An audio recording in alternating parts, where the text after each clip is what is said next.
মা ওয়াদ্দা'কা রাব্বুকা ওয়া মা ক্বালা।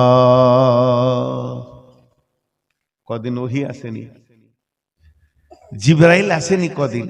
আল্লাহ রাসূল একাই শুয়ে আছেন, উবুর হয়ে শুয়ে, এবার মানে কাট করে শুয়ে চিন্তায় পড়ে গেছে। কি ব্যাপার, জিবরাইল আর আসা যাওয়া বন্ধ কেন হয়ে গেল? রসুলের এই চিন্তাটা করার কারণটা আপনারা বলেন। জিবরাইল কেন আসে না? আর একটা গ্রুপ বেঈমান গ্রুপ আছে, রসুলকে সব সময় ছোট করে, বেইজ্জতি করে। ওই গ্রুপ আবু জাহেলের গ্রুপ। ওরা আবার রসুলকে বলছে, হে মুহাম্মদ, তোর কাছে একটা শয়তান আসতো, সে কই? মানে জিবরাইল। আস্তাগফিরুল্লাহ। নবীজি আরো মনটা ছোট হচ্ছে। কয়েকদিন জিবরাইল আসেনি। এরপর আম্মা জান আয়েশা ঘর যে ঝাড়ু দিতে শুরু করেছে, ঝাড়ু দিতে দিতে খাটের নিচে একটা কুত্তার বাচ্চা মরে পড়েছিল, ওটাকে বের করে যে বাইরে ফেলে দিয়েছে। জিবরাইল আমিন চলে এসেছে, এসে বলছে, মা ওয়াদ্দাকা রব্বুকা ওয়া মা ক্বালা। নবী হে, তুমি শুয়ে শুয়ে মনে মনে করছো আল্লাহ তোমাকে ছেড়ে দিয়েছে, আল্লাহর মহব্বত তোমার উপরে নাই। তো ওটা তোমার ভুল। তোমার রব তোমাকে ছেড়ে দেয়নি, আর তোমার উপরে তার মহব্বত কমেনি। যত মহব্বত অতটাই আছে, শুধু কুত্তার বাচ্চা ছিল বলে যে মানে রহমতের ফেরেশতা ঘরে ঢুকতে পাবে না, এর জন্য আমার আগমন বন্ধ। কিন্তু রসুল কি চিন্তা করছিলেন? রসুল তখন উদীয়মান তরুণ যুবক। রসুল মনে মনে ভাবছে, তাহলে কি আমার চরিত্রের কোনো ঘাটতি হয়ে গেল নাকি? আমার ব্যবহারে কোনো ঘাটতি হয়ে গেল নাকি? আমি কোনো জায়গায় কোনো নোংরা কথা বলে ফেলেছি নাকি? আমার দ্বারা কোনো ব্যবহারে মানুষ কষ্ট পেয়েছে নাকি? এর জন্যই নাকি আমার রব আমার সঙ্গে কানেক্ট কেটে দিয়েছে।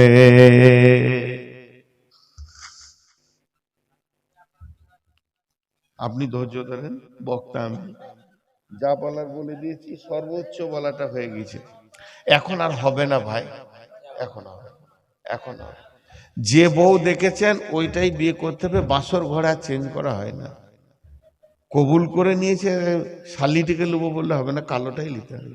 শালিটা সাদা, ওটা দাও বলে শ্বশুর মারবে। যা হয়ে গেছে হয়ে গেছে, আর চেঞ্জ করা যাবে না। কি আর বলবো, ওকে সবাই মিলে হুমকি দিয়ে না তো ভয় খেয়ে যাবো। আমি যা বলার বললাম, আমার কষ্ট হচ্ছে, আমি এবার ছেড়ে দেবো আর কি, আর খানিক্ষণ পর। তো নবীজিকে বলছে, তুমি চিন্তা করো না, আল্লাহ তোমাকে রেখেছে। তো রসুলের যেটা ভয় ছিল যে আমার কোনো ত্রুটি হলো নাকি। জি, এবার দেখেন, ওয়াদ্দুহা ওয়াল্লাইলি ইযা সাজা মা ওয়াদ্দাকা রব্বুকা ওয়া মা ক্বালা। সবাইকে বলছি, জিনিসগুলো ব্যাখ্যা করো, আর একটু মন দিয়ে শুনবেন।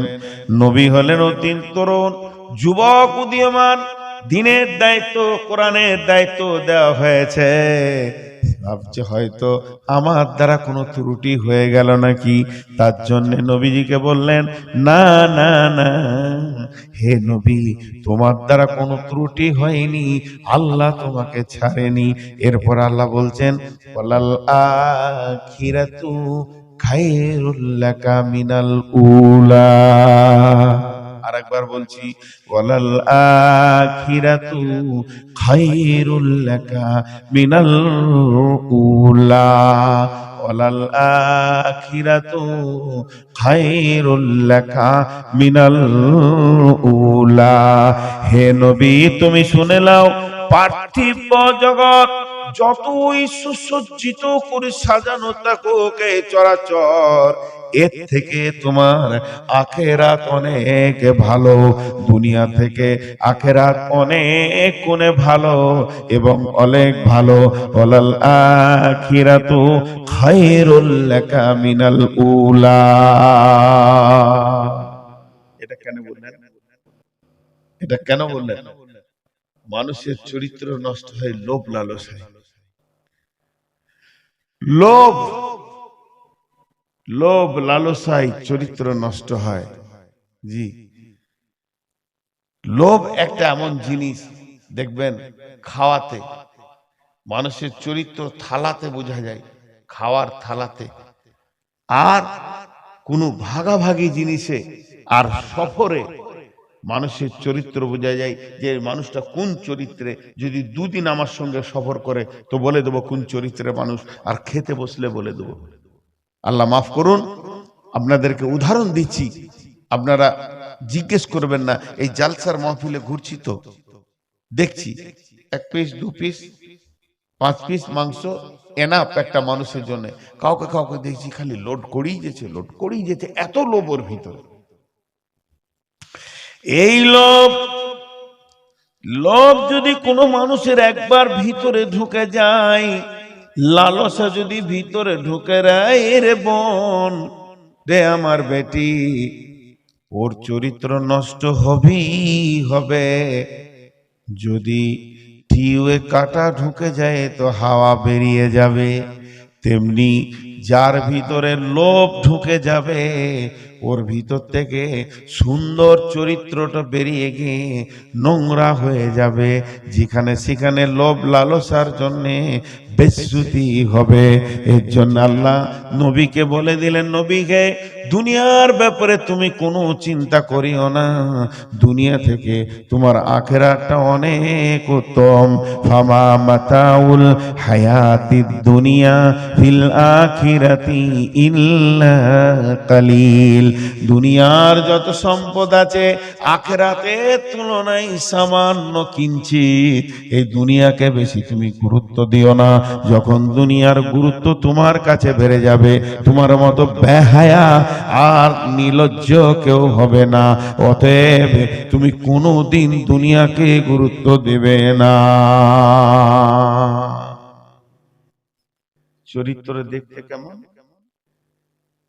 একটা কথার উপরে কথা বলছি, চরিত্র দেখতে কেমন? আরেকবার বলছি, চরিত্র দেখতে কেমন, চরিত্রের অবস্থান কেমন? একসাথে উত্তর দিচ্ছি। টিউবের ভিতরে হাওয়া যেমন, টিউবের ভিতরে হাওয়া যেমন। হার্ট পাম্প টিউব মজবুত, ডাম্পার মজবুত, গাড়ি নিয়েও যত মাল চাপাবেন 63 টন পাথর চাপিয়ে দেন, সেই পাথরকে পাকুর থেকে নিয়ে গিয়ে কাটিহার পৌঁছে দেবে। তাহলে টিউবটা এত মজবুত আছে কেন? টায়ারটা এত শক্ত কেন? 63 টন মালকে টেনে দিল কেন? তার মানে তার ভিতরে হাওয়া মজবুত আছে। আর যখনই হাওয়াটা গোটা গাড়িটা নতুন, ইঞ্জিন নতুন, রিং নতুন, চাকা নতুন, টিউব নতুন, শুধু নাই মাত্র একটা 5 টাকার ভোলপিন যেটা টিয়ে লাগানো হয়, ছোট্ট মতো রবার, ওই ভোলপিনটা নাই, গাড়িটা অচল হয়ে গেল। 63 লাখ টাকার গাড়ি আর 1 কেজি মাল বহন করতে পারবে না। তার মানে হচ্ছে চরিত্র হলো ওই হাওয়াটার মতো। সামান্য চরিত্র গঠন করতে সময় লাগে, টায়ারটা বানাতে সময় লেগেছে, টিউবটা বানাতে সময় লেগেছে, টিউবের নজেল বানাতে সময় লেগেছে, দীর্ঘ মেহনতের পর পাম্প দিয়ে হার্ট পাম্প করা হলো। কিন্তু টিউব থেকে হাওয়া যেতে বেশি সময় লাগবে না। একটা তার কাটা ফুটে গেল, একটা কাঁটা ফুটে গেল, ফুস করে সব বেরিয়ে গেল। বানাতে যা সময় লাগে যেতে সময় লাগে না। একটা মানুষের চরিত্র বানাতে সময় লাগে। আজ আমার 53 বছর বয়স চলছে, আমি ধীরে ধীরে নিজের চরিত্র সমাজে বানাতে মালদা বলছে বাহবা নূর মোহাম্মদ, আবার দিনাজপুর বলছে বাহবা নূর মোহাম্মদ, পশ্চিমবঙ্গ, বিহার, ঝাড়খণ্ড, আর আপনার কিনা মেঘালয়, ত্রিপুরা, আসাম বলছে বাহবা নূর মোহাম্মদ, নেপাল, ভুটান বলছে বাহবা নূর মোহাম্মদ। সারা বিশ্ব যেন আমাকে ভালোবাসছে। এত চরিত্র বানাতে আমাকে 40 বছর লেগেছে, 45 বছর লেগেছে, 50 বছর লেগেছে। কিন্তু যখনই এই বালুয়াঘাটের লোক শুনে নেবে নূর মোহাম্মদ শামসির জলসাতে একটা মেয়ের গায়ে হাত দিয়ে দিয়েছে, কোনো একটা মেয়েকে কথা বলে ফেলেছে, কিংবা একদিন শুনে নেবে এ সুদ খায় গোপনে গোপনে, কিংবা শুনে নেবে কখনো গোপনে মদ খায়, সিগারেট খায়, একটা খবর শুনে নেবে চরিত্র 50 বছরের ফুঁস হয়ে যাবে, মানুষের সামনে বের হয়ে চলে যাবে। এর জন্য চরিত্র বানাতে সময় লাগে, চরিত্র যেতে সময় লাগে না। আর চরিত্র কখন যাবে? তখনই যাবে মানুষ যখন দুনিয়াকে বেশি লোভ করবে। এর জন্য আল্লাহ তার নবীকে বলছেন, ওয়ালাল আখিরাতু খায়রুল লাকা মিনাল উলা। হে নবী, তুমি দুনিয়ার দিকে অত মনোযোগ দিও না, দুনিয়াকে তুমি প্রাধান্য দিও না। দুনিয়াকে যে প্রাধান্য দেবে, দুনিয়াকে যে আঁকড়ে ধরবে, তার চরিত্র যেতে বেশি সময় লাগবে না। দুনিয়া এমন একটা নোংরা, প্রথমেই তোমার চরিত্রের টিউবটাকে সে খালি করে দিবে। এরপর আল্লাহ বলছেন, এটাতে কৌতূহল বেড়ে গেল, ওয়ালাল আখিরাতু খায়রুল লাকা মিনাল উলা ওয়ালা সাউফা ইউতিকা রাব্বুকা ফাতারদা ওয়ালা সাউফা ইউতিকা রাব্বুকা ফাতারদা ওয়ালা সাউফা ইউতিকা রাব্বুকা ফাতারদা। আমি বয়ান করছি, আপনাদের বিরক্ত লাগছে নাকি? আমি বয়ান করছি এখন খুব মন দিয়ে, আর আপনারাও মন দিয়ে শুনছেন।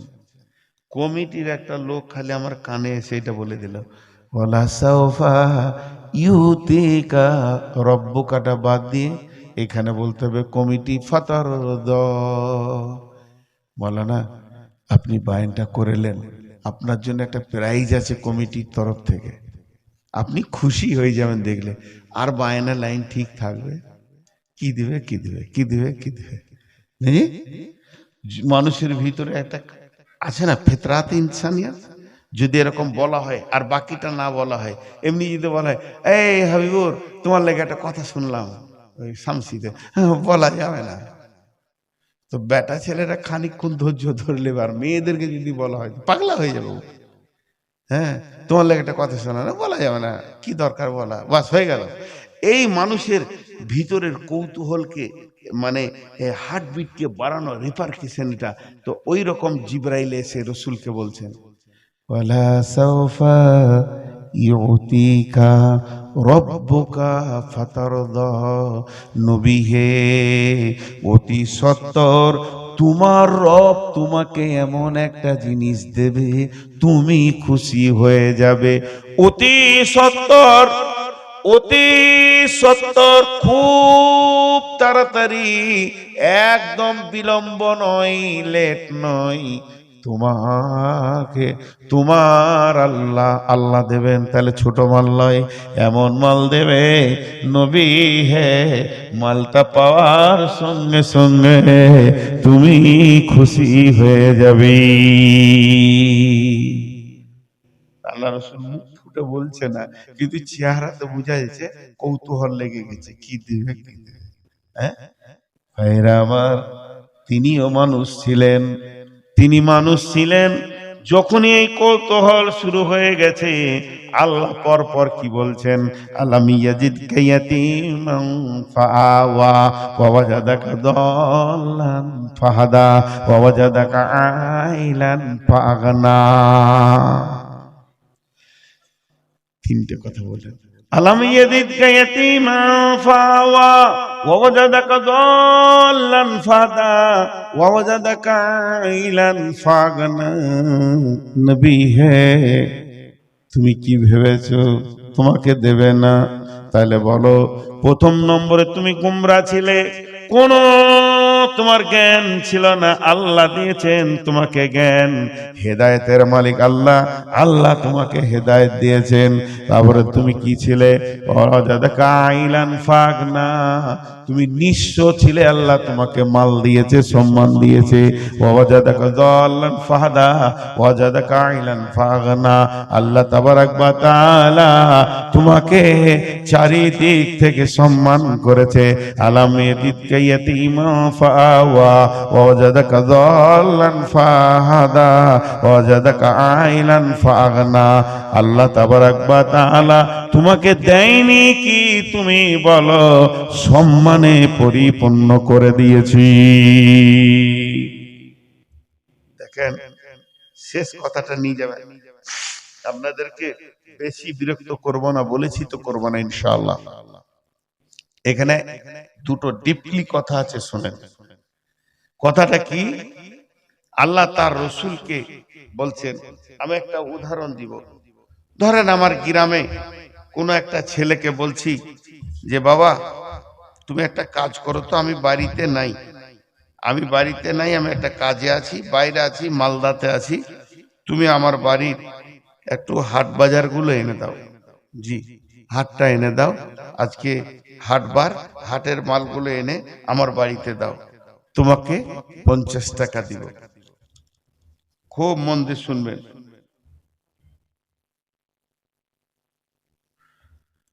এই কথাটা মন দিয়ে শুনবেন।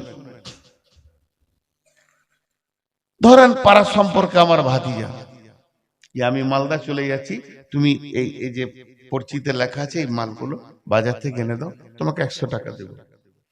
ব্যাগটা হাতে নিয়েছে, টাকা নিয়েছে, গাড়ির চাবিটাও দিলাম, কিন্তু এমনি করছে।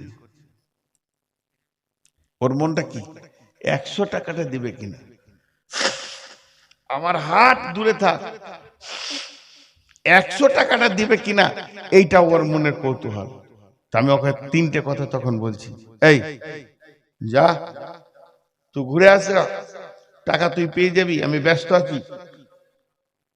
এই বেটা ঠিক করে বল, ঈদের দিন তোকে 200 টাকা দিয়েছি বিনা কারণে, বকরা ঈদের দিন 200 টাকা দিলাম, গ্রামে জালসা হলো সেদিন তুই 150 টাকা আমার কাছে নিয়েছিস, তোর বহিনের বিয়ের দিন আমি তোকে 100 টাকা দিয়েছি।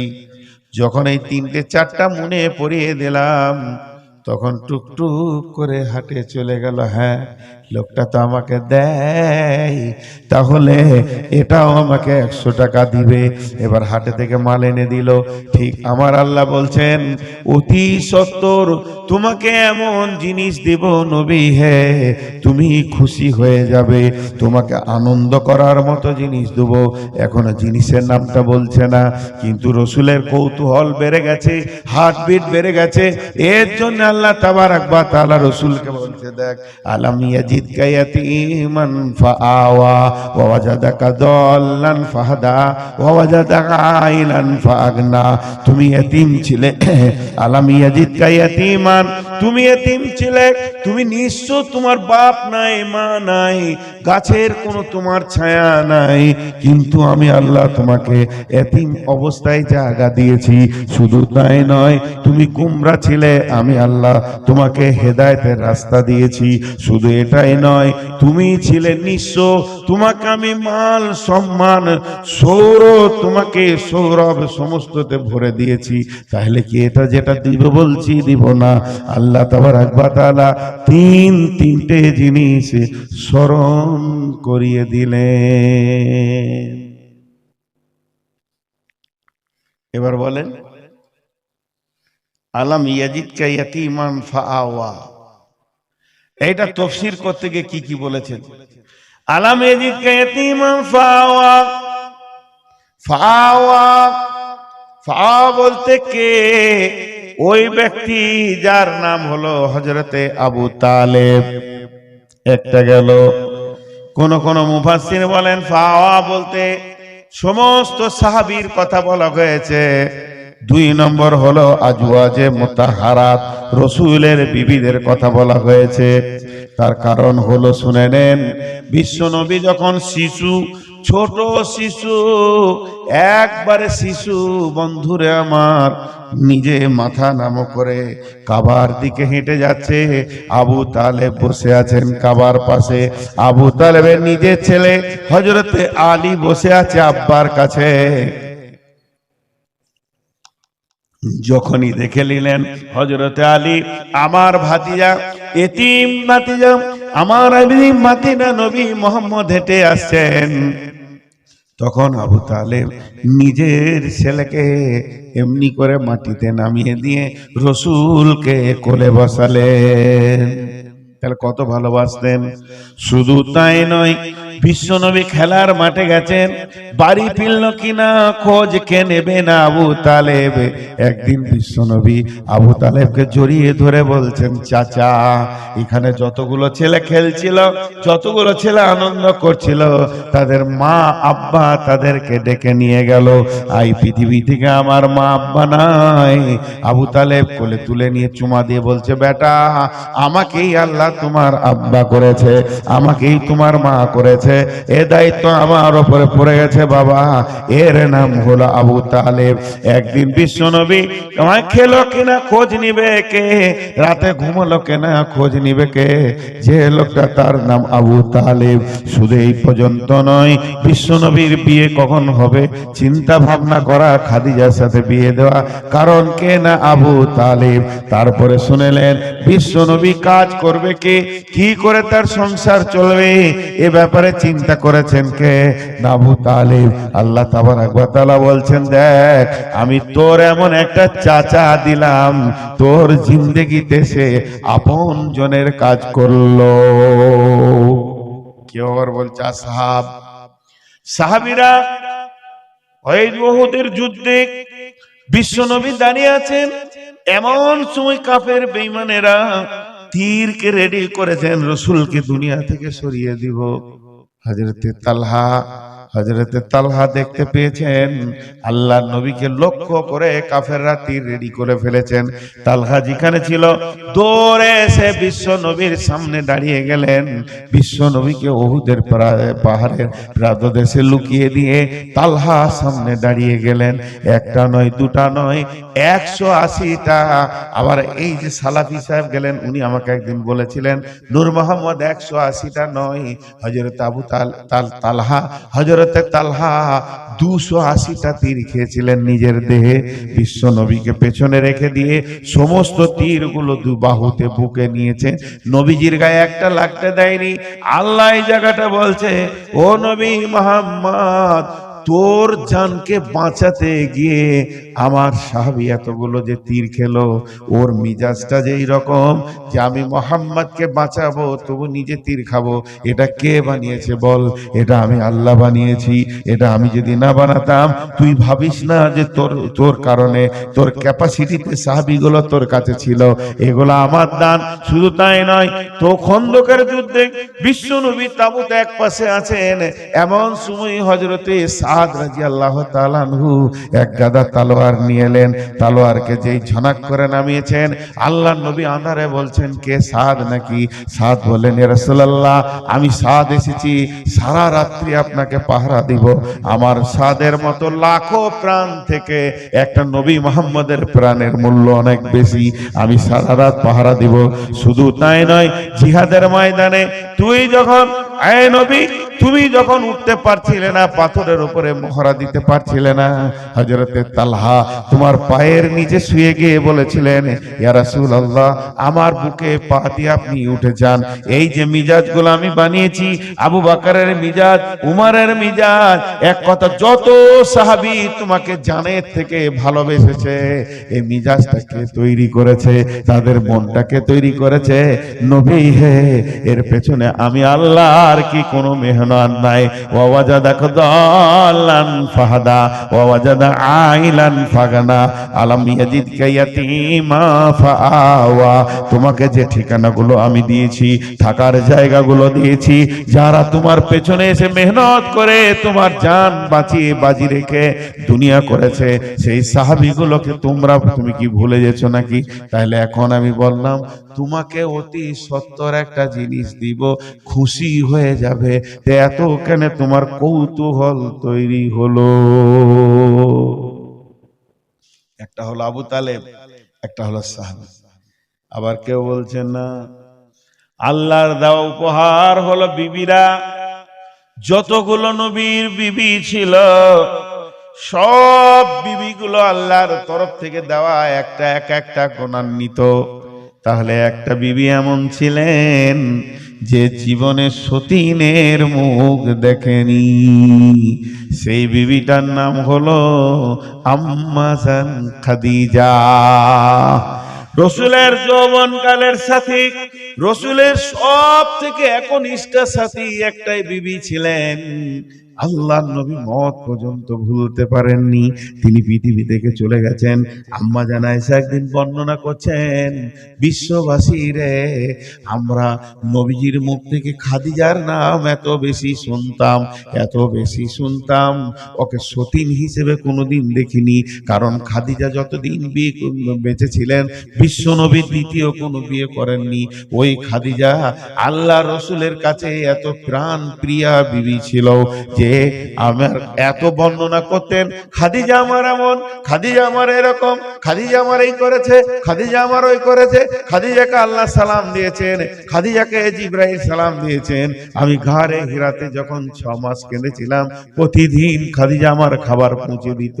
রাস্তাটা কতটা, মরুভূমি পাহাড়ের রাস্তা, চড়াই উতরাই চড়াই উতরাই 8 থেকে 10 কিলোমিটার রাস্তা, তারপরে আবার 2500 ফুট উঁচু। একটা মহিলা, আমাদের মতো পুরুষ উঠতে গিয়ে দম লেগে আছে। আমি 2 বার উঠেছি গারে হিরাতে, দম লেগে গেছে, পিয়াস লেগে গেছে। বন্ধুরা আমার, সেই জায়গায় খাদিজা নরমালি খাবার পৌঁছাতেন। খাদিজা আমার এই করেছে ওই করেছে। আম্মা জান আয়েশা বলছেন, আমি নবীজির মুখে এত বেশি খাদিজার কথা শুনতাম, মনে মনে হতো যেন আমাদের ওই সতীনটা এখনো বেঁচে আছে। তাই আমাদের হিংসা লাগতো। একদিন আমি বলে দিলাম, ইয়া রাসূলুল্লাহ, আমার মতো একটা যুবতী ইয়ং মেয়ে পেয়েও কি আপনি ওই বুড়ি খাদিজাকে ভুলবেন না? রাসূল কাঁদতে লাগলেন, রাসূল কাঁদতে লাগলেন। কাঁদতে কাঁদতে আমাকে বলতে শুরু করলেন, রে আয়েশা, তাহলে খাদিজার ব্যাপারে তোমরা শোনো, তোমাকে এবার বর্ণনা করি। কি বর্ণনা করবেন?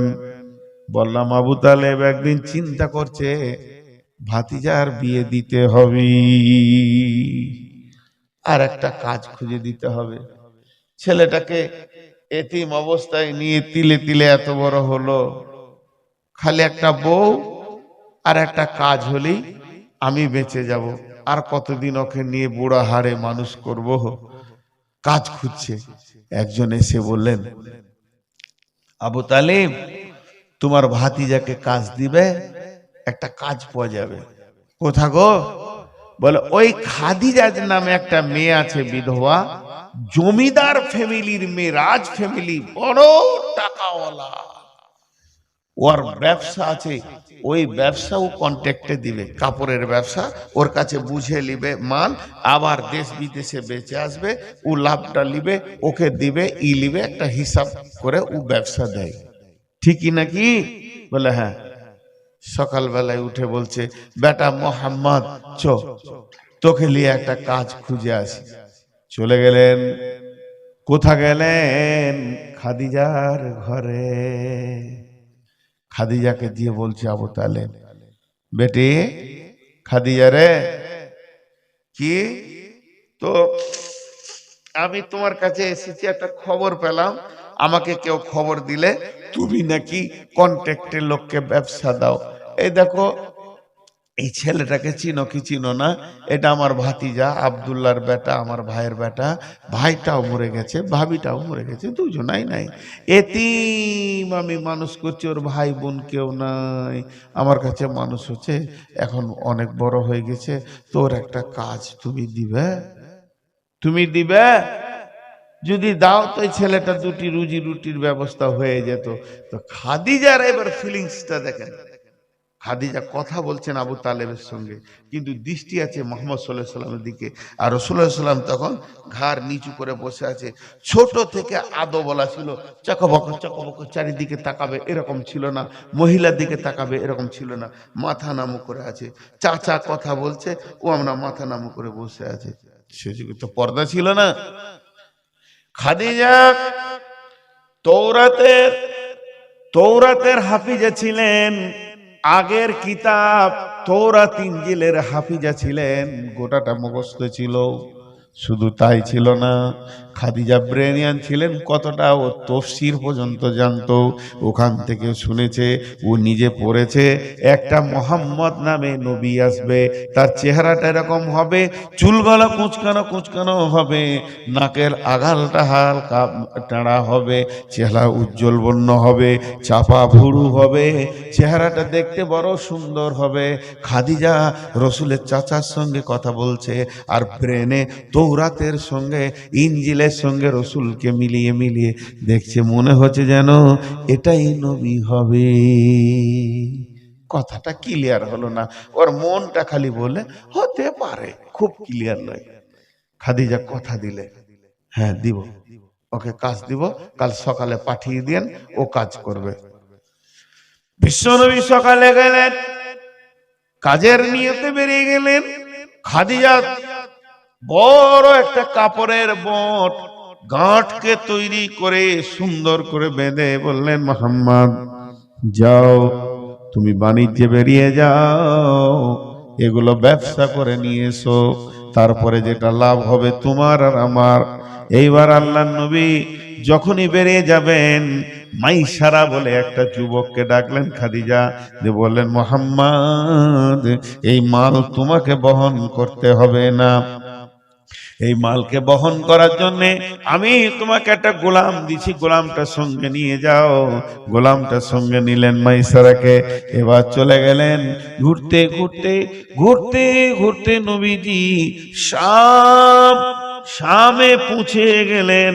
শামে পৌঁছানোর পর মাইসারাকে বলছে, মাইসারা আমি ক্লান্ত হয়ে গেছি, এবার আর হাঁটতে পারছি না, কাপড়টা এখানে নামাও, তুমি কাপড়ের পাশে বসে থাকো, আর আমি একটু রেস্ট করে নি। নবীজি একটু বলছে, আমি একটু ঘুমিয়ে নি, 1-2 মিনিট, তুমি এখানে বসো, কাপড়টা দেখো। এদিকে খাদিজার ভিতরে জোয়ার ভাটা শুরু হয়েছে। পাঠানো ঠিক হলো না, ওর তো অনেক দুশ্মন হবে, ওকে তো মার্ডার করার লেগে লোক দৌড়ে বেড়াবে, ওর তো অনেক দুশ্মন হবে। পাঠানো ঠিক হলো না, পাঠানো ঠিক হলো না। ইয়ার দিল বেচেন, কখন ঘুরে আসবে, কখন নিরাপত্তায় পৌঁছাবে। আর মাইসারা বসে বসে কাপড় জোগাইছে, বিশ্বনবীর চোখ লেগে গেছে, শুয়ে গেছে।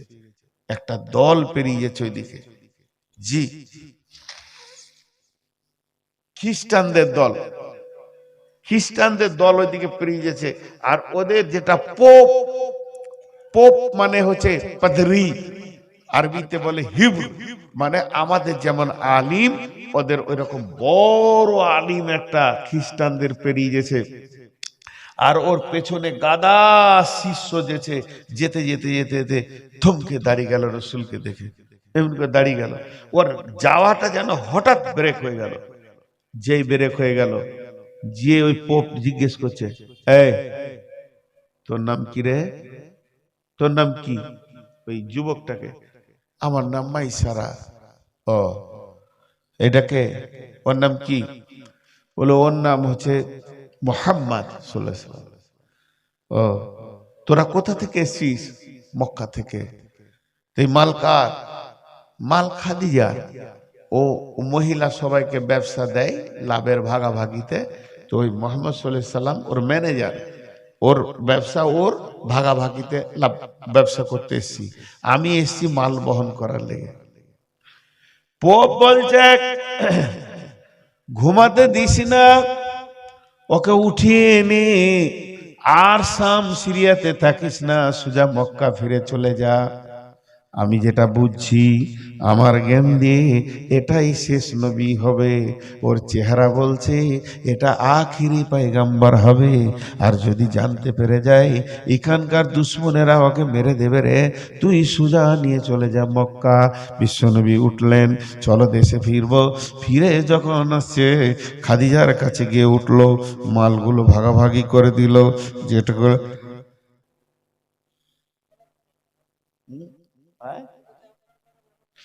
ঠিক আছে।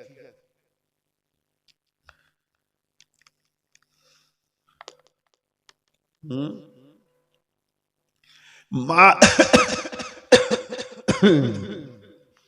মাল বুঝিয়ে দি, যেটুকু লাভ হলো নবী এটা লাভ পেলেন ভাগে, ওই অংশটা হাতে করে নিয়ে গিয়ে চাচাকে বলছে, চাচা এটা আমি ইনকাম করেছি, চাচা এটা আমার ইনকাম, আমার মেহনতের ফল, চাচা আপনি আপনার হাতে দিচ্ছি, আমার আব্বা তো নাই, আপনি আমার আব্বা, আপনি আমার মা, অতএব আমার ইনকামটা আপনার হাতে দিলাম।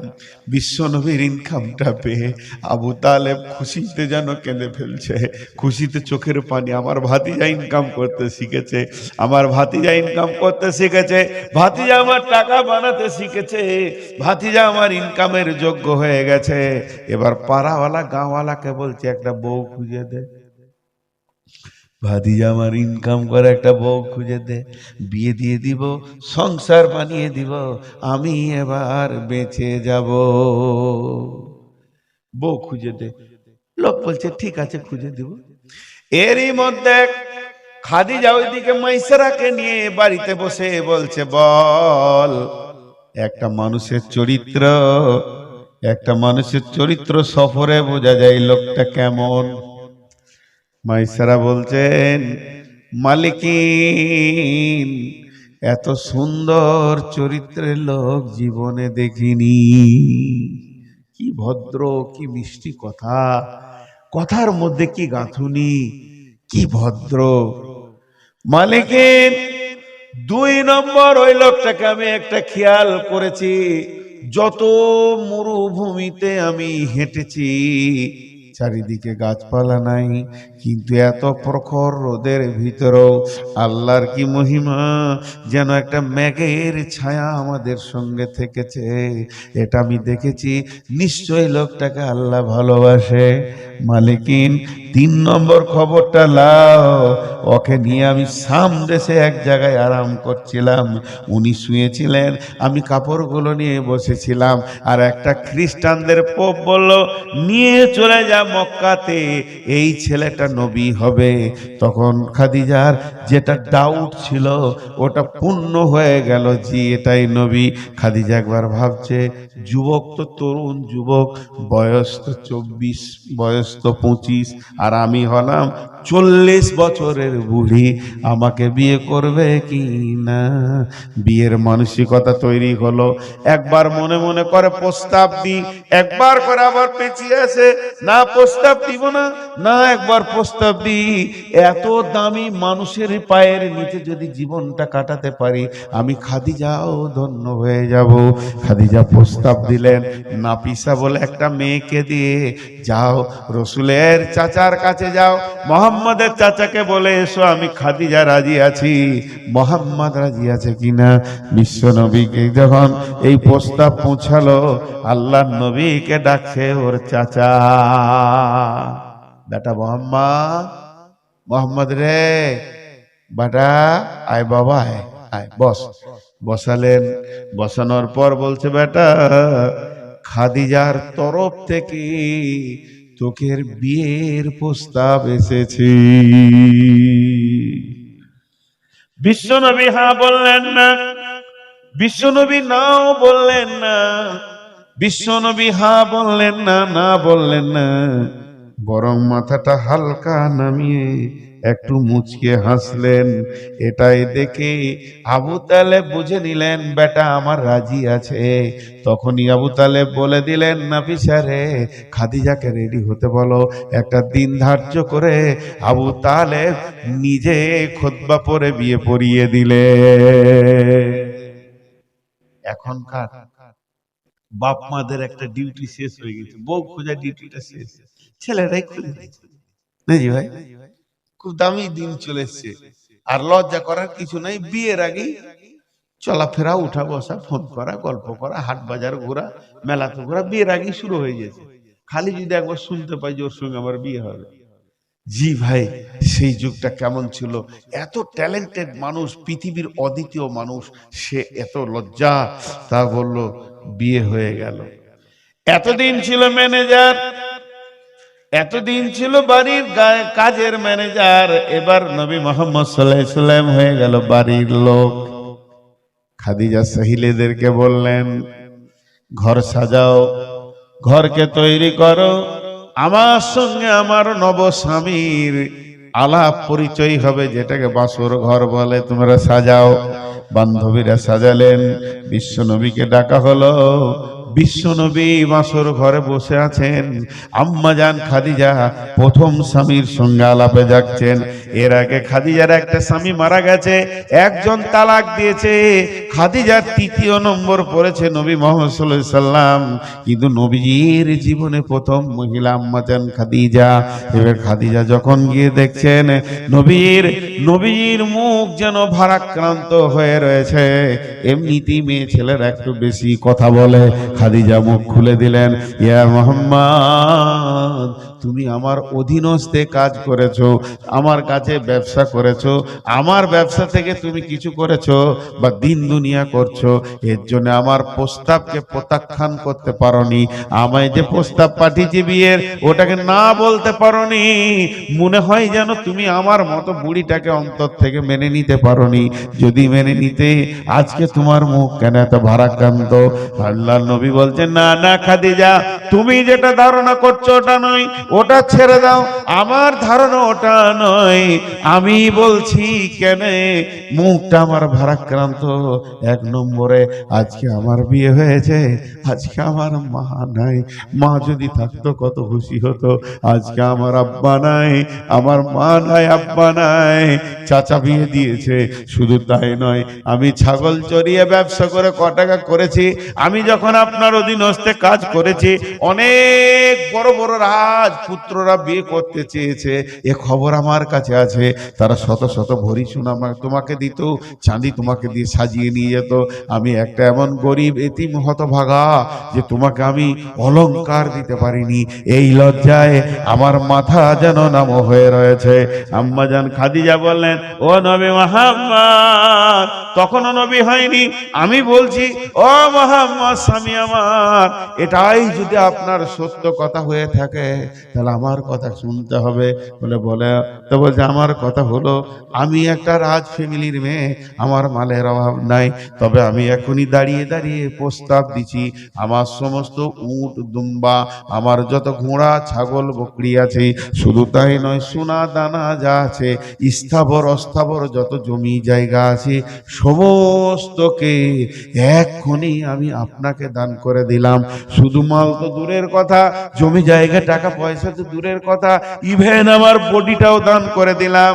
আপনি বলবেন তবেই আমার হাত ধরবে, আপনি বললে আমার পা চলবে, নচেত আমার পা চলবে না। আপনি বললে আমার চোখ দেখবে, নচেত দেখবে না। আপনার হুকুমের ভিতরে আমার বডি চলবে। ও মুহাম্মদ, এবার আমি কাঙালি, আপনি ধনী, একটা বার বলেন, এবার আপনি হাসি মুখে গ্রহণ করে নেন গরিবটাকে। আম্মা জান খাদিজার কথাটা কত চমক কথা, গরিবটাকে কবুল করে নেন। বিশ্ব নবী বলেন, খাদিজা রে, প্রথমবারে প্রস্তাব, আমি একটু ব্রেক করছি তোমাকে, তুমি দ্বিতীয়বার চিন্তা করো, মালগুলো তুমি আমাকে দিও না, তুমি তোমার অধীনস্থে রেখে নাও। যদি আমাকে দাও, তাহলে আমার একটা অভ্যাস আছে, তোমাকে বলে দিই, মাল থাকলে আমি দান করে দিই। এতিম কানবে, বিধবা কানবে, রাস্তাঘাটে ফকির কানবে, মিসকিন কানবে, এটা আমি সহ্য করতে পারবো না। অভাবীকে আমি চোখে দেখতে পারবো না। অতএব সমস্ত মাল হয়তো দান হয়ে যাবে, তবে তোমার অধীনে থাকলে তুমি নিজের মতো করে রাখবে। আল্লাহর নবীকে বলে দিলেন, খাদিজা, আমি দান করেছি তো করেছি, মন গেলে রেখেলেন, মন গেলে আপনি দান করে দেন। বিশ্ব নবী কাঁদতে কাঁদতে বলেছিলেন, আয়েশা রে, ওর কথা আমি মহৎ পর্যন্ত ভুলবো না। আয়েশা, যখন আমাকে কেউ বিশ্বাস করেনি, জীবনে প্রথম আমাকে খাদিজা বলেছিলেন মুহাম্মাদুর রাসূলুল্লাহ, আমাকে রাসূল বলে কবুল করে নিয়েছিলেন। আশহাদু আল্লা ইলাহা ইল্লাল্লাহু ওয়া আশহাদু মুহাম্মাদান আবদুহু ওয়া রাসূলুহু, মহিলা প্রথম ঈমান এনেছিলেন। যখন আমাকে কেউ 1 টাকা দেয়নি, সেই দিন খাদিজা সর্বস্ব দিয়েছে। আয়েশা রে, আমি কেমন করে খাদিজাকে ভুলি? খাদিজা যেদিন পৃথিবী থেকে বিদায় নেয়, আমি এত নিঃস্ব, আমাকে একটা কাফন কেনার পয়সা ছিল না, আমার চাচার একটা চাদরকে জড়িয়ে দিয়েছি, মাথা ঢাকছি পা খুলেছে, পা ঢাকছি তো মাথা খুলেছে, এই অবস্থায় ওর পায়ের দিকে দুটা ঘাস দিয়ে ঢেকে দিয়ে দাফন দিয়েছি রে খাদিজাকে, এরই নাম খাদিজা। তাহলে বিশ্ব নবী কেমন ছিলেন? আল্লাহ বলছেন নবী হ্যাঁ আলাম ইয়াজিদিকা ইয়াতীমান ফাআওয়া, এই যে খাদিজাকে তোমাকে দেওয়া হয়েছে এটাও আমি আল্লাহ দিয়েছি। একটা জিনিস দেবো বলেছি তো তোমার এত কৌতূহল হয়ে গেছে, খাদিজাকে কে দিলে? এখন একটা ছোট্ট কথা বলবো ভাই, উঠিয়েন না, একবারে 12টা বাজিয়ে ছেড়ে দেবো। আমার 12টা বাজবে, সবারও 12টা বাজবে। হ্যাঁ চুপ করো না, আমার মাইকে কষ্ট হচ্ছে, না আমার মাইকে কষ্ট হচ্ছে, আর আমার 600 সুগার, 600 এতগুলো ওষুধ নিয়ে ঘুরছি। আর আজকে আমাকে এই রাতেই বাড়ি গিয়ে ওই যে ফর্ম ফিল আপের লাফালাফি চলছে, অনেকদিন যায়নি, এখন বাড়ি যাব, আজকে আবার রসুনগঞ্জে আসবো জালসা করতে, বাড়ি গিয়ে কত চাপ আছে। তো যে কথাটা আপনাদেরকে বলছি, না হলে অন্যদিকে কথা বলতে গেলে চলে যাবে। মা বোনেরা ধ্যান দিয়ে শুনেন, স্বামীকে কিভাবে দেখতে হয় খাদিজার কাছে জ্ঞান নেন। এখন আপনাদের কারো ছেলের বিয়ে হয়নি, আমাকে বলছেন একটা মেয়ে দেখে দেন। ছেলের বয়স কত? 25। ছেলে আমার গ্র্যাজুয়েশন আছে, মাস্টার্স করেছে, ভালো ছেলে, আমার ব্যবসা বাণিজ্য আছে, একটা মেয়ে দেখে দেন। আমি যদি বলি যে হ্যাঁ একটা মেয়ে আছে বর্ধমানে, খুব সুশ্রী, দেখতে অতি সুন্দর, দেখলেই আমার পছন্দ হয়ে যাবে আপনার, কিন্তু মেয়ের বয়স 40, বিয়ে দিবেন? আরে কথা বলে না, বিয়ে দিবেন? বিয়ে দিবেন না তো যুবকরা করবে, এই যুবকের দল করবে 40 বছরে? করবে না, প্রথম বলবে বুড়ি। এখন আমার কথা, যে বিশ্ব নবীকে আল্লাহ ওই খাদিজাকে চয়েস করলেন কেন? আজকের বক্তব্য চরিত্র, উদীয়মান তরুণ যুবক, বিশ্ব নবী 40 বছরের যুবক, মানে ধরলেন প্রেম ময়দানে দ্রুতগামী ঘোড়ার মতো ওনার রক্ত, সেই অবস্থায় বিশ্ব নবীকে খাদিজাকে দিয়া হলো কেন? শুনেলেন কারণগুলো।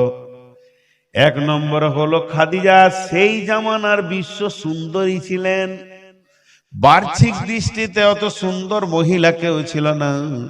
2 নম্বরে তিনি পণ্ডিত ছিলেন, তৌরাত জবুর ইনজিলের বিখ্যাত মুফাসসির পণ্ডিত ছিলেন।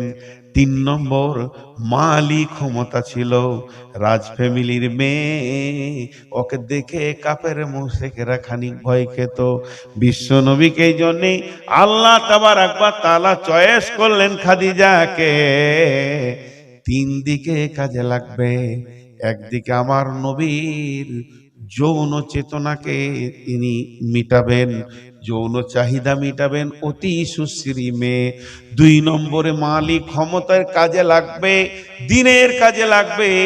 3 নম্বরে হলো বিচক্ষণ মেয়ের, এই যে ব্রেনের হাদিস কোরআনের তফসির রয়েছে, হাদিস কোরআন বলছি, তৌরাত ইনজিলের তফসির রয়েছে, এগুলোতে সে রাসূলকে সাহায্য করবে। বিশ্বনবী যেদিন মার খেতেন, রক্তাক্ত অবস্থায় ক্লান্ত হয়ে কারো কাছে মার খেয়েছেন, কেউ জুতো মেরেছে, কেউ বেজ্জতি করেছে, কেউ উটের ভাঁড়ি চাপিয়ে দিয়েছে, কলার ধরে টান মেরেছে। ভারাক্রান্ত নবী মুসলিম বাড়ি ঢুকতেন, খাদিজার চেহারাই বুঝে নিত আজকে নবীজি কষ্ট পেয়েছেন। পাশে গিয়ে বলতো ইয়া রাসূলুল্লাহ, ইয়া হাবিবাল্লাহ, আপনাকে চিনতে পারেনি, আপনি ক্ষমা করে দেন। আপনি ভারাক্রান্ত হবেন না, নিচু হবেন না, নিশ্চয়ই আল্লাহ আপনাকে আখিরি পয়গম্বর বানিয়েছে, একদিন আপনি উঁচু শিখরে পৌঁছে যাবেন। যেদিন বিশ্বনবী 10 জনকে কালেমা পড়াতেন, ইসলামের অন্তর্ভুক্ত করতেন, সেদিনও খাদিজা আনন্দের মধ্যে দিয়ে দিন কাটিয়ে রসুলকে বুঝিয়ে দিতেন আপনাকে আল্লাহ কত সম্মান দিয়েছেন। তার মানে নেগেটিভ পজিটিভে উভয়ই খাদিজা পজিটিভ দেখাতেন রসুলকে, আবার রসুলকে ভালোবাসতেন। এই জ্ঞানটা একমাত্র খাদিজার ছিল। একদিকে সুন্দরী, একদিকে ছিল তার জ্ঞান, আর একদিকে ছিল সে মালদার। একটা কথা জিজ্ঞেস করি, মোটর সাইকেল দেখেছেন? আহা, তিনজনা দেখেছে, বাকি কেউ দেখে না। মোটর সাইকেল দেখেছেন? যা, একবার হ্যাঁ বলেন না, আমি আওয়াজটা শুনতে চাইছি। তো মোটর সাইকেল রোডে চলতে দেখেছেন? এরকম করে চালাতে দেখেছেন? ওদের দিন যদি দেখেন ওর দোয়া কি আছে, হ্যাঁ, ওটা বাংলা দোয়া, আরবি দোয়া নাই। আল্লাহ ডাম্পারে চাকে ফেলে দাও, মানে পিষে যাক, মুড়ে যাক, ওগুলো মরলে রোড খালি হবে, পরিষ্কার হবে, এরকম চালাবে। আপনাদেরকে জিজ্ঞেস করছি, ঠিক উত্তর দিবেন। মোটর সাইকেলের হ্যান্ডেলটা যার হাতে তার বয়স 25, আর পেছনে যেটা প্যাসেঞ্জার চেপেছে মহিলা, তার বয়স 19, হ্যান্ডেল ঠিক থাকবে?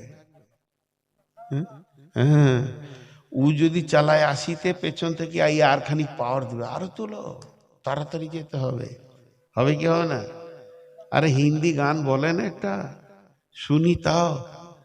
আছে না গান একটা, दोनों जवानी का मस्ती में सू, तेरा कसूर ना मेरा कसूर, ना तूने सिंगल देखा ना मैंने सिंगल देखा, एक्सीडेंट हो गया रब्बा रब्बा। তুও জওয়ান আমিও জওয়ান, মস্তিতে মেতে গেছি, না তুও সিগন্যাল দেখলি না আমিও খেয়াল করলাম না, অ্যাক্সিডেন্ট হয়ে গেল, ভেজাল লেগে গেল। তাহলে দুজনাই যদি জওয়ান হয়, গাড়ি বেকন্ট্রোল হয়ে যাবি।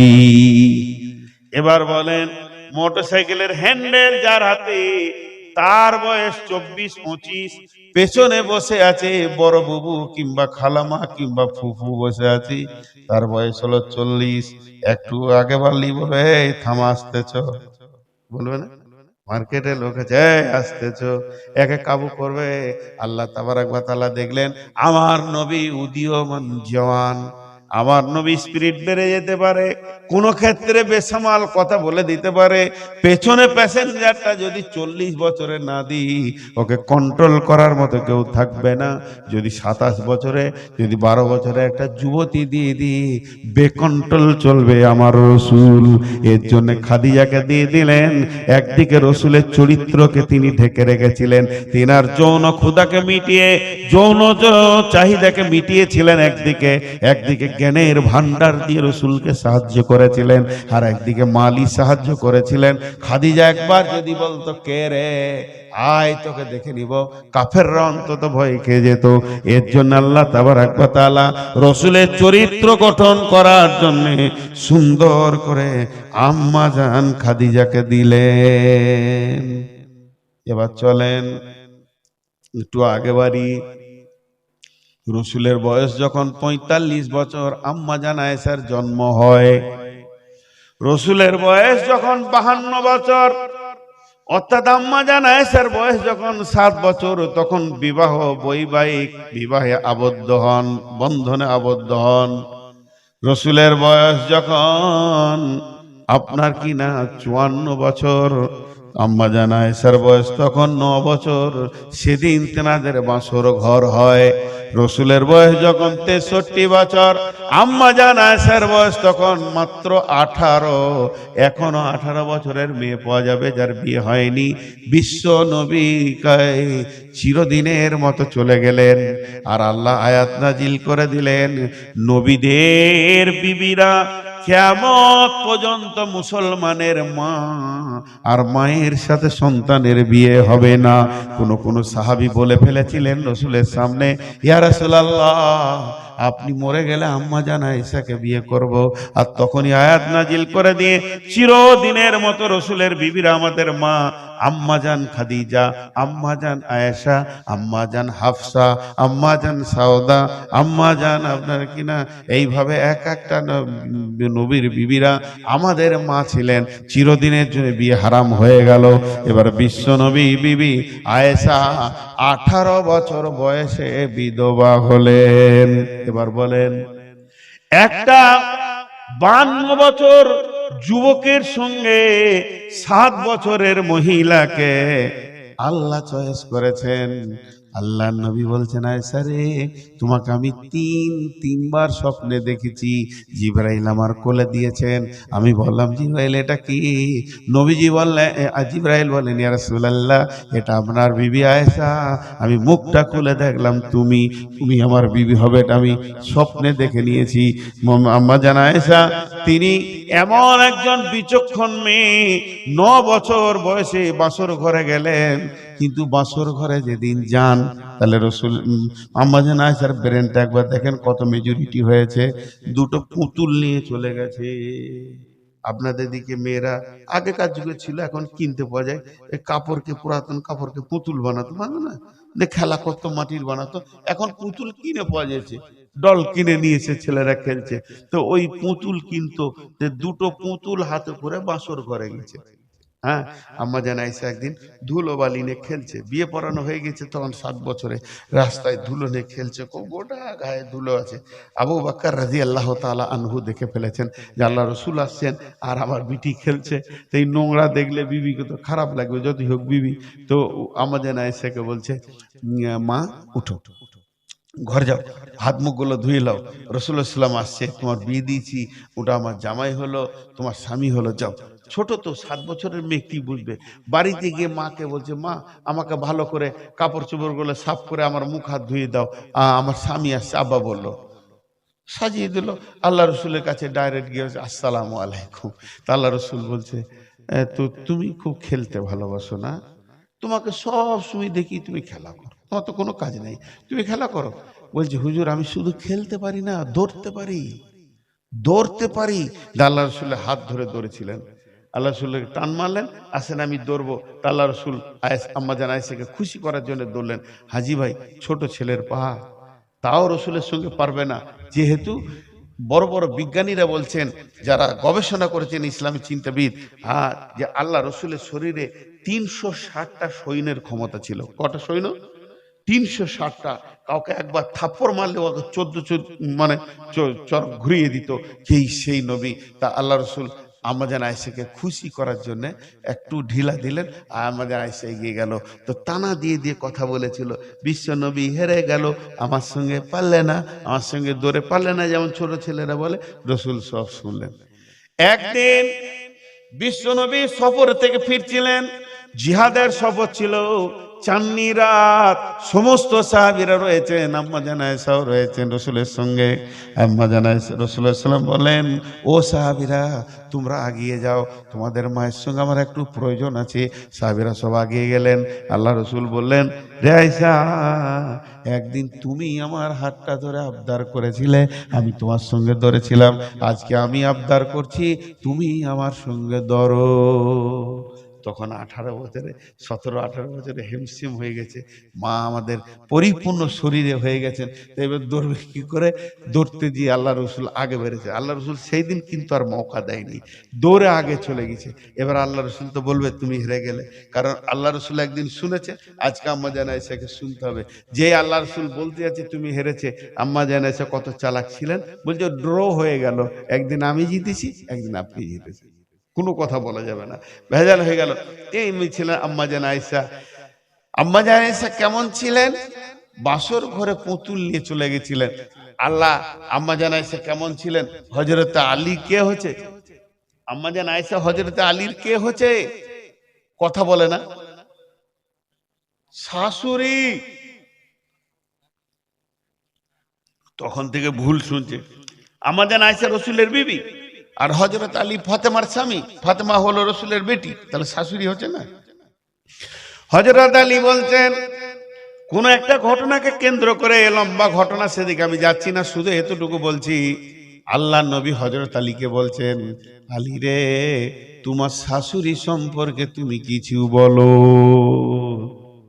হযরত আলী হেসে বলছেন, আমার শাশুড়ি অতি ছোট মানুষ, এর থেকে আর কিছু আমি বলবো না, এখনো পরিপূর্ণ জ্ঞান হয়নি। বাড়িতে যদি জামাই আসে, সব থেকে খাওয়ার ব্যবস্থা কে তাড়াতাড়ি করে? বিবি করে না শাশুড়ি করে? ঠিক করে বলেন। শাশুড়ি করে, শাশুড়ি আছে মানে বড় নিয়ামত আছে, দূরে বেড়াচ্ছে।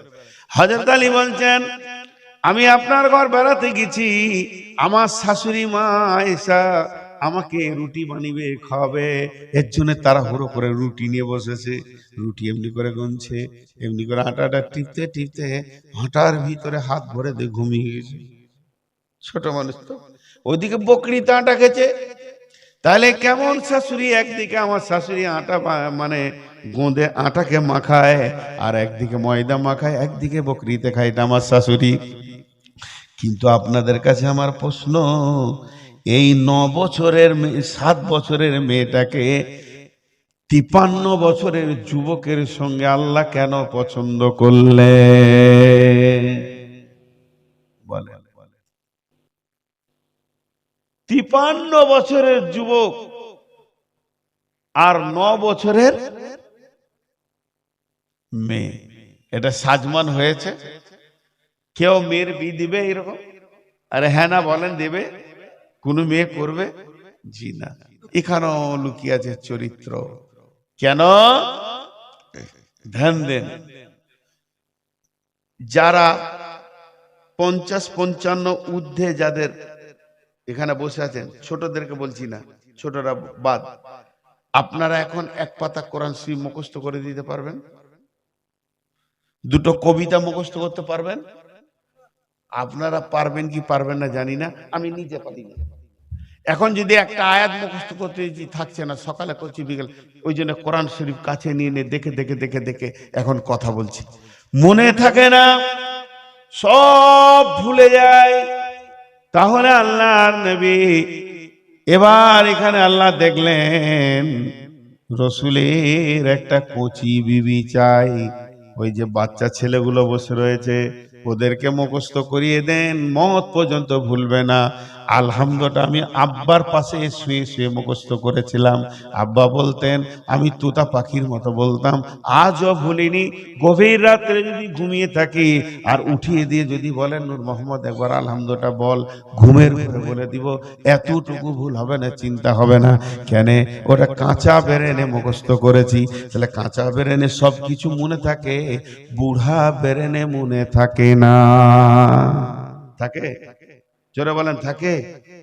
বন্ধুরা আমার, তাহলে রাসূল সাল্লাল্লাহু আলাইহি সাল্লাম যা কিছু করেছেন, পৃথিবীতে কেমন করে চলেছেন, কেমন করে হেঁটেছেন, কোন পাটা আগে ফেলেছেন, মসজিদে কোন পাটা বের হওয়ার সময় ফেলেছেন, পায়খানায় কোন পায়ে ঢুকেছেন, কোন পায়ে বের হয়েছেন, রসুল কোন হাতে খেয়েছেন, কোন হাতে খায়নি, নাকে ফুটা আসলে ডান হাত না বাঁ হাত ব্যবহার করবেন, থুতু ডান দিকে ফেলবেন না বাঁ দিকে ফেলবেন, সমস্তগুলো হাদিস লেখা হচ্ছে এক ধার থেকে। তাহলে রসুল যা করেছেন তাই হাদিস। রসুল যেমন করে বসেছেন, বসাটা আমার জন্য হাদিস। রসুল যেমন করে শুয়েছেন ওই রকম শোয়াটা হাদিস। রসুল যেমন করে খেয়েছেন ওই খাওয়াটা হাদিস। রসুল যেমন করে নামাজ পড়েছেন ওই নামাজটা হাদিস। তাহলে এগুলো দেখবে কে? দেখবে কে? দেখবে কে?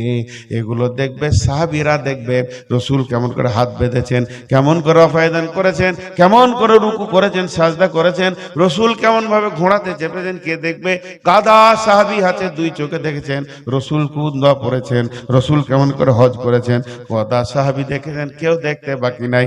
রসুল কেমন করে খাচ্ছেন, বাম হাতে না ডান হাতে, কোন দিক থেকে শুরু করছেন থালার, কে দেখেছেন? কে দেখেছেন? সাহাবীরা দেখেছেন, সাহাবীরা দেখেছেন। মিটে গেল। কিন্তু এমন একটা জায়গা আছে, কচি কচি সাহাবীরা দেখছেন, হোসেন হাসান দেখেছেন, বলে দেবেন না না এমনি এমনি করেছেন, এমনি করে খুতবা দিয়েছেন, বলে দিতে পারবে। কিন্তু একটিবার বলেন, এমন একটা জায়গা আছে রসুল সেখানে কিছু কাজ করবেন, পৃথিবীর কেউ যেতে পারবে না। সেটা কোন জায়গা? জানালার দরজা লাগিয়ে দিয়ে সমস্ত পর্দাগুলো টেনে দেবে। তারপরে রসুল কেমন করে স্ত্রী ব্যবহার করবে, পৃথিবীর কেউ দেখতে পারবে না।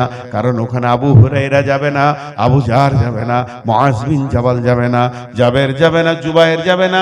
ওখানে কোনো সাহাবীর পারমিশন নাই। রসুলের বিবি বেটি, রসুলের বেটি জামাই কেউ যাবে না। তাহলে ওই বর্ণনাটা কে করবে? কাকে দিয়ে বর্ণনা করা যাবে? স্বামী স্ত্রী মিলন কেমন করে হবে, গোসল কেমন করে হবে, আল্লাহ রসুল কিভাবে মিলেছে, কিভাবে স্ত্রী ব্যবহার করেছে, এই গোপন খবরটা কে এনে দেবে? ওই বুড়ি মাথায় মনে থাকবে না, ওই বিবিদের মাথায় মনে থাকবে না। এর জন্য আল্লাহ রসুলের লেপের তলায়, কম্বলের তলায় একটা কচি মেয়েকে ভরে দিলেন, যাতে করে ওগুলো রেকর্ড করে বের করে নিয়ে চলে আসে। তার মানে হচ্ছে হাদিসের পাতাতে যত স্বামী স্ত্রীর সমস্যা আছে, এই সমাধানটা একমাত্র আম্মা জান আয়েশা করেছে, অন্য কোন রাবীর নাম নাই। আবু হুরায়রা এখন যেতে পায়নি, খবর পায়নি, যা করেছেন আম্মা জান আয়েশা একা করেছেন। একটা ছোট্ট মতো বলছি, গভীর আর বলবো না, গভীর গুলো জিজ্ঞেস করবেন, আলেমদের কাছে শুনে নেবেন, ওগুলো জলসাই বলার নয়, ওগুলো আলাদা কথা। একটা ছোট্ট মতো বলছি, মদিনাতে মসজিদে বসে আলোচনা হচ্ছে, বিশ্বনবী দুনিয়া থেকে চলে গেছেন, উজু করার পর কি বিবির গালে চুমা দেয় যায় নাকি, না উজুটা ভেঙে যাবে? যাবে না, যাবে কি যাবে না? উজু করা থাকবে কি উজু ভেঙে যাবে? সাহেবেরা বললেন একমাত্র সমস্যার সমাধান দেবে আম্মা জান আয়েশা। আম্মা জান আয়েশা বেঁচে ছিলেন, যে জিজ্ঞাসা করা হলো আম্মা জান, বলে কে বাবা? বলে আমরা সাহাবীরা এসেছি কয়েকজন, চিন্তা করছি উজু করার পর বিবির গালে চুমা দেওয়া যাবে কিনা। আম্মা জান আয়েশা বললে কোনো অসুবিধা নাই, আমি দাঁড়িয়ে থাকতাম, আল্লাহ নবী বাড়িতে উজু করে যখন মসজিদে যেতেন, কখনো কখনো আমার গালে চুমা দিয়ে চলে যেতেন, নামাজ পড়ে আসতেন। অতএব উজু করার পর বিবির গালে যদি কেউ আনন্দ করে চুমা দিয়ে দেয়, এর জন্য উজু ভাঙবে না। কিরকম সমস্যা! এই তো টোটাল হলো রসুলের চরিত্রকে গঠন করেছেন। বিয়ে ছোট হচ্ছে না বড় হচ্ছে এটা বিষয় নাই, এক নম্বর হলো রসুলের চরিত্র। যে আল্লাহ বললেন দেখ, তোকে এতগুলো বিবি দিলাম, এতগুলো সাহাবী দিলাম, তোর চাচাকে দিলাম, তুই তো গুমরা ছিলি, তোর বাপ চাচারা কিভাবে দুনিয়া করেছে দেখ, সেইখান থেকে বার করে তোকে আমি নবী করেছি। তোর মাল ছিল না, খাদিজার মাল, তোকে মালে মালামাল করেছি, তোমার লিসনি ঠিক আছে, তোকে সব কিছু করেছি, আর একটা জিনিস দেবো বলেছি, আর তোর ভিতরে কৌতূহল বেড়ে গেছে। ওয়ালা সাউফা ইউতিকা রাব্বুকা ফাতারজা, এই জিনিসটা কি দিয়েছে আজও পর্যন্ত হাদিস কোরআনে আসেনি, মানে আল্লাহ রাসূলকে দেওয়াই হয়নি।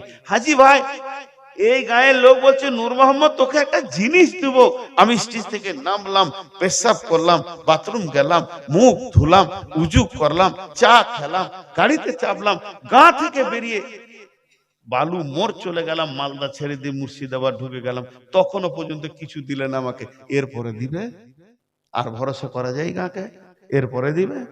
মাথা খারাপ, দিবে না। তাহলে আল্লাহ রসুল দুনিয়া থেকে চলে গেলেন, কিছুই দিলেন না আল্লাহ, আস্তাগফিরুল্লাহ। তাহলে আল্লাহ ওয়াদা খেলাফ করছে? জি না।